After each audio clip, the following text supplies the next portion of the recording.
And welcome back. We've got a little sample program here to work with. We don't need the CMath header anymore because we're not using it, so we'll get rid of that. We've got in this program 9 separate variables from 23 to 9,999 or 990. And we're going to print them out here. And when we print them this way, this is a single line print, 3 numbers per row, 3 rows each. You can see this is what you get at the bottom of the screen. You get the rows of numbers, but nothing lines up. In other words, this is not very pretty. Well, the way to solve this is the cout stream has, and actually all IO streams have modifiers that will allow you to manipulate them, so to speak. For example, if we wanted to print something out like this,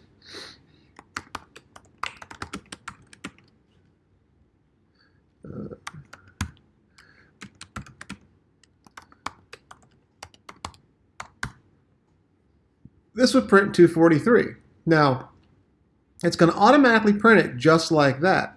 The catch is if we need to put this in, like the numbers here, in columnar order so that things line up, or adjust things so that things print out cleanly, like a receipt or a report or a grid or anything like that, you need to be able to control how this is printed. And it's printed left to right inside the output stream. So just to show, if we were to put couple extra things here.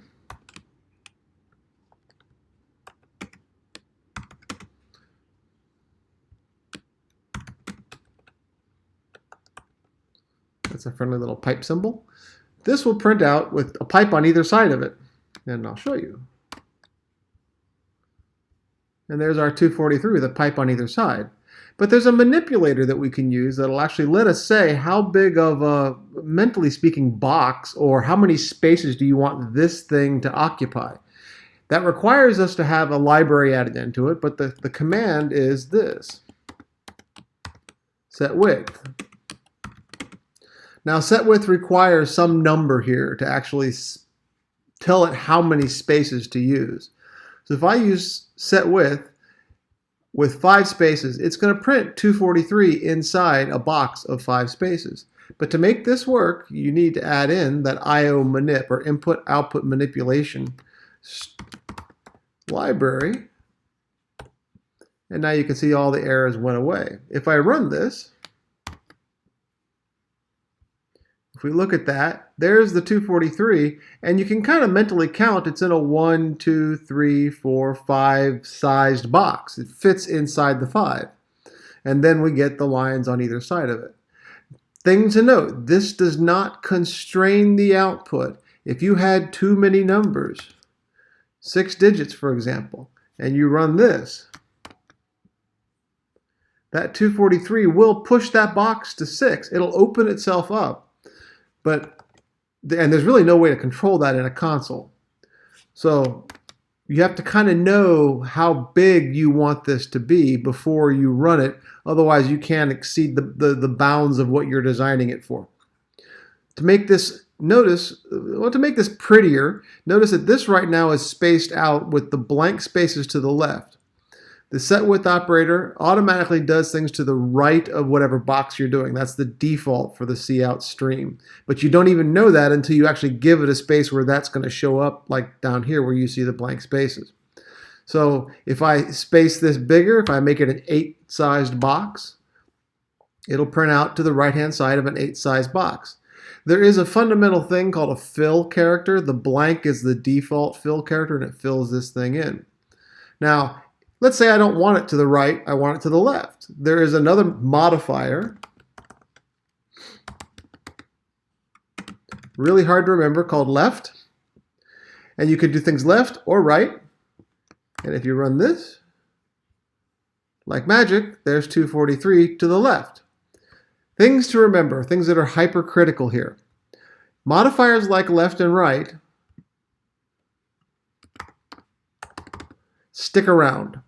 They will stay inside the modified output stream you've chosen as long as they exist until you change them or get rid of them, until you clear them out. So when you say left, everything else from then on out is printed left. Until you say right, everything that you say after right is printed to the right until you say left. The set width modifier, though, only modifies the very next thing that is printable to the screen. It doesn't modify anything else. It doesn't stick around, in other words. It's a one-shot deal. So this is in combat, this is a single shot. It's one grenade. This guy right here is a whole missile battery shooting at things left and right. So this guy gives you one shot at 8. This guy says, make everything right. Now, if we wanted these guys down here to all of a sudden be able to be printed cleanly, we could take our standard set width size and just put it in front of each and every one of those variables. And I'm going to change it to 5 just because I like 5. It's a nice odd number. Now, when you do this, you'll notice that this line of text is, again, going to get huge in size. So it's oftentimes better to kind of stagger yourself out a little bit,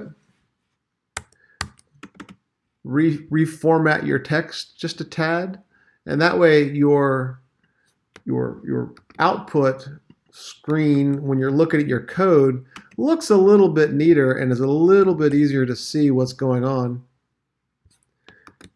And now you can kind of see that it's set width for this, set width for this, set width for this, and this row now, if I run this, will generate itself 5, 5, and 5. If I want to repeat that for the next set of several sets of rows, I need to do the same exact thing.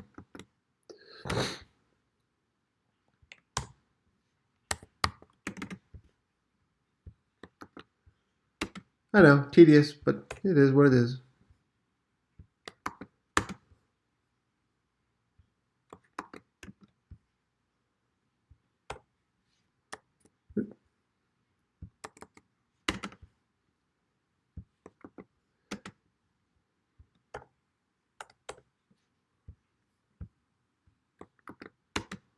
And now if we run this, assuming I didn't put any typos in there, all the numbers line up on the right-hand side of the edge of their numbers, and everybody's happy with this. And this is one of the first modifiers that you play with. So set width, remember, set width requires the iomanipulator, iomanip, as an include file for you to be able to function. And you can use right and left to adjust which way this is going to show up. This is really useful if these were floating point numbers, because floating point numbers have a decimal point like money, and you'd oftentimes want things to line up on that decimal point. So this is just another way of starting to show that. And we'll show decimal point alignment and a couple of the IO manipulators here in the next little lecture. Hope you all have a great day.